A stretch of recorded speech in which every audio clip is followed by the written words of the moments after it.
Hey, sup you all guys? Good morning and Merry Christmas sa lahat po sa inyo dyan. Tapos, konting update lang po tayo. No? Kahapon, meron po tayong dumating na package at ito yun. So, this is a no-cut video kasi nga, sabi doon, no video, no refund. So, ito ngayon, bubuksan natin itong package kahapon para makita nyo kung meron bang diferensya or shall we say defect o wala. So open na natin to. Miguel, focus na please dito. Tingnan nyo po guys ha, wala tong cut. Never pa tong na-open ha. Saan ba to? Dito lang no. Ito pala ay shock doon sa Toyota Wigo. Kasi parang sira na yung shock natin kasi maano na siya, maalog. Maingay at saka maalog. Kaya nag-order tayo ng shock. Rear shock absorber. Sa likod to, pang likuran.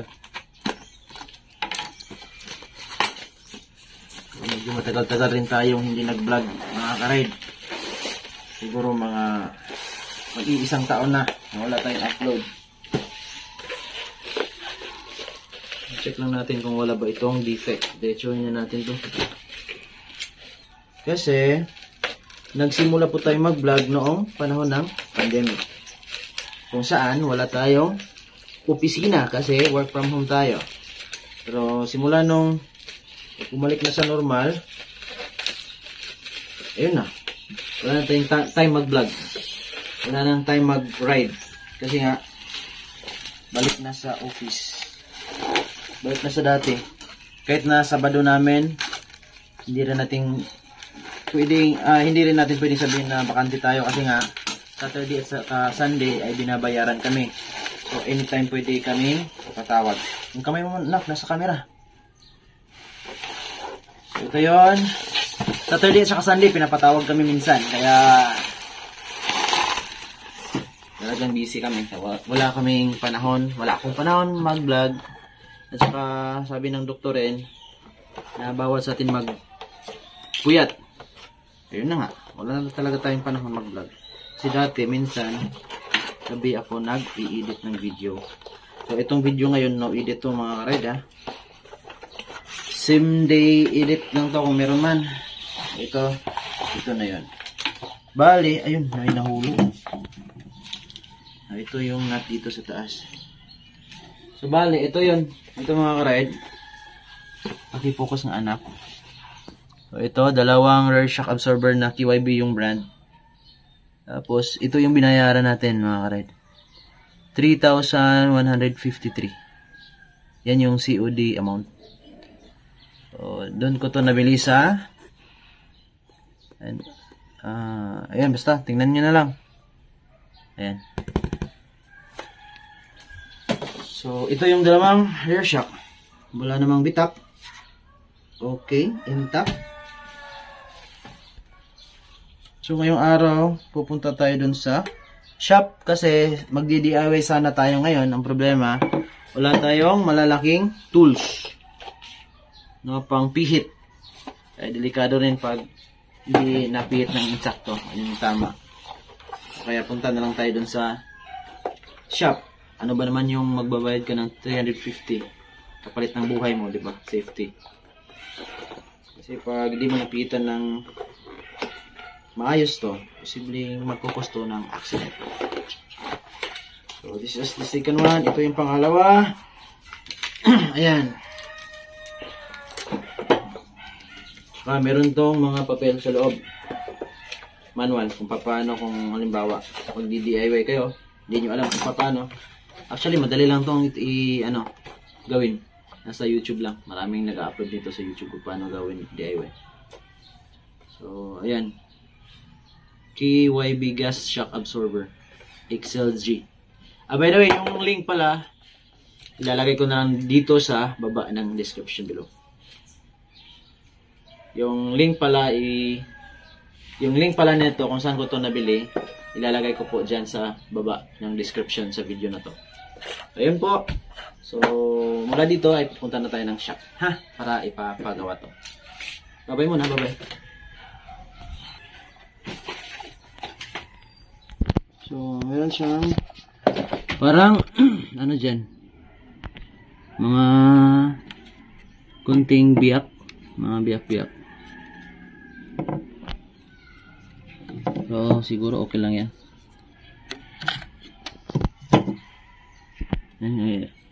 Hopefully makikita nyo mga kapatid. Dito ba ito? Yan, parang may mga biyak.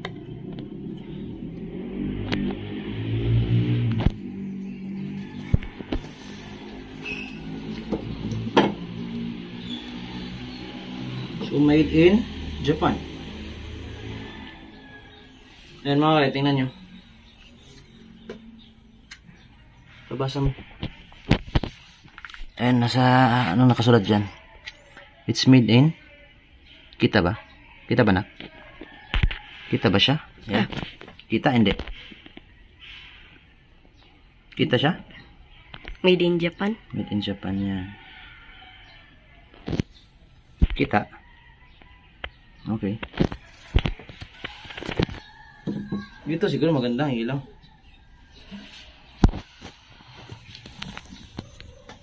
Dumidilim kasi dyan.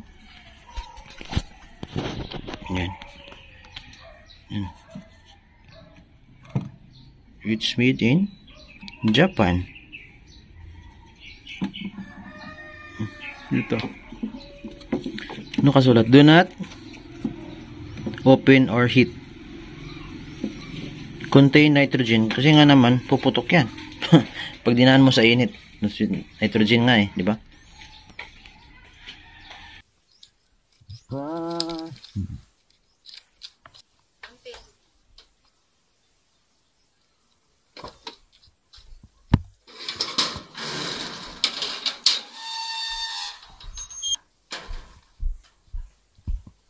Boss dog.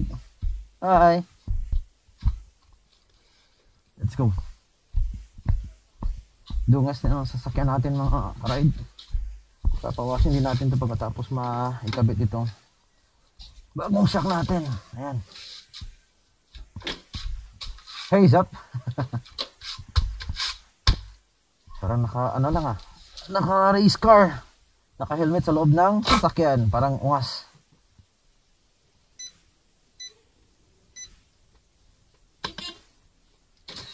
Nak! I-close the gate, nak! Salamat!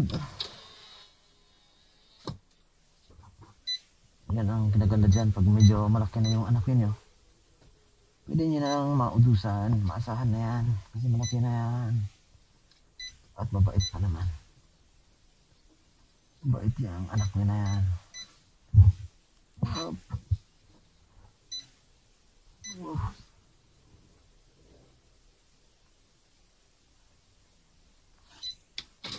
Salamat!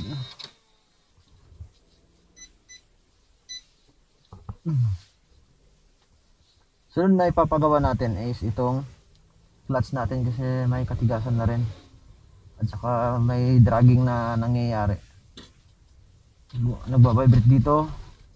Pag nag-change ka ng ito sa dashboard, bumabibrate, malakas yung vibration niya. Pag nag-change ka ng gear at saka ng tuwing aarangkada ka, bumabibrate siya.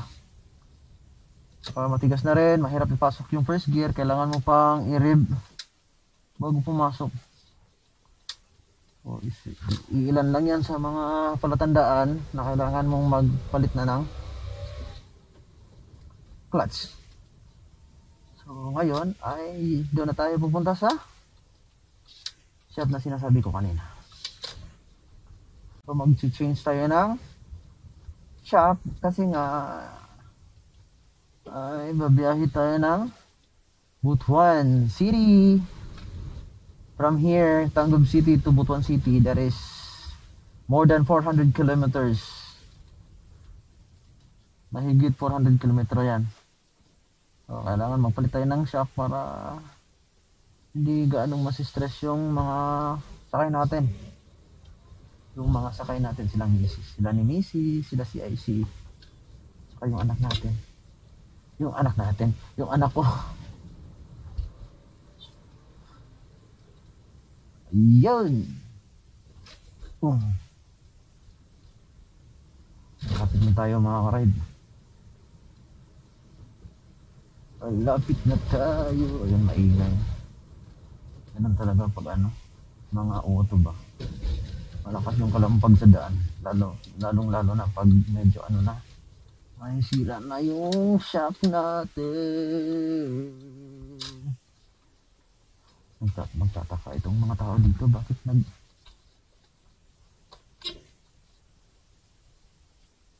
So, nandito tayo ngayon sa...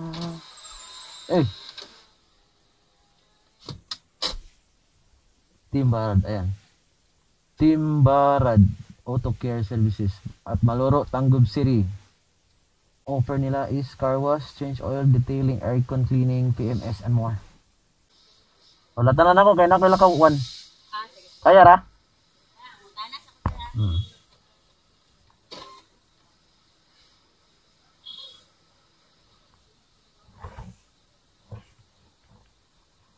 So ayan, puputulin muna natin ito mga karide.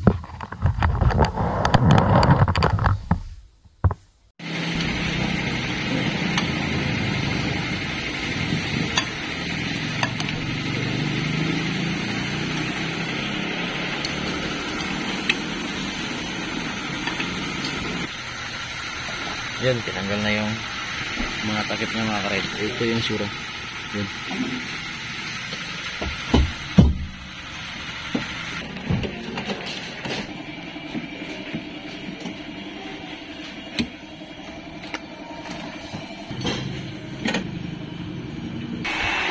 Yun, tanggal na yung dalawa mga karide. Yan. Titingnan natin kung wala bang bitak yung nasa taas. Ito lang, ang problema. Tanggal na yung dalawang shock absorber niya. Ayun. Bumabalik pa rin.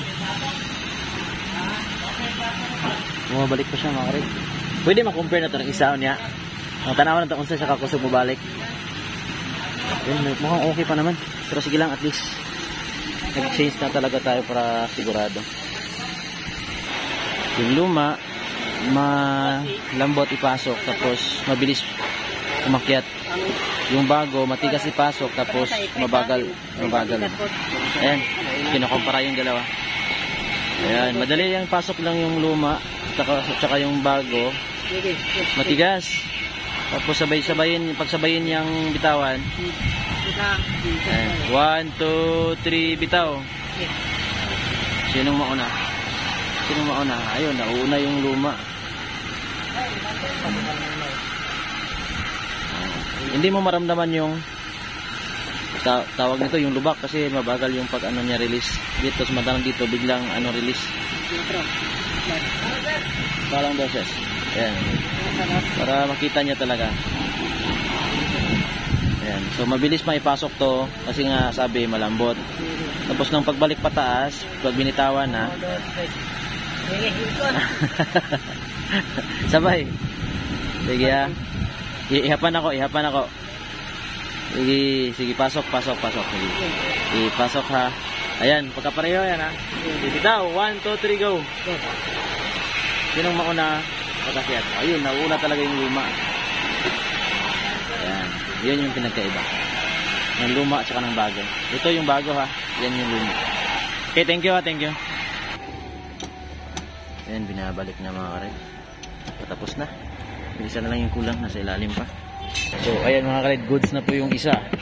Yung isa na lang yung kulang. Ayan. Hinihigpitan na. Pagkatapos dyan, maligo na si MJ. Hindi Morse Garage ha. Metallic Ray lang yung pangalan. Si MJ. Ayan.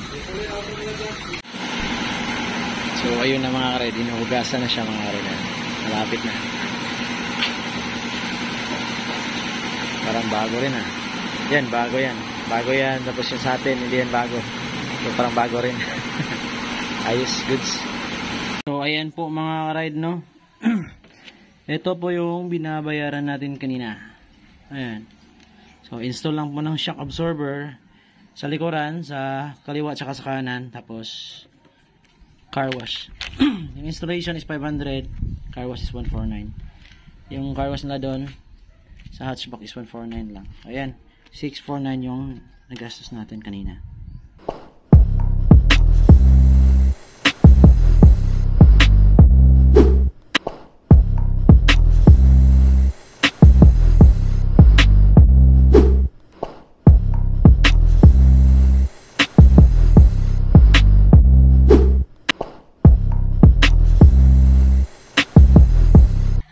Ayan, malinis na siya mga kared.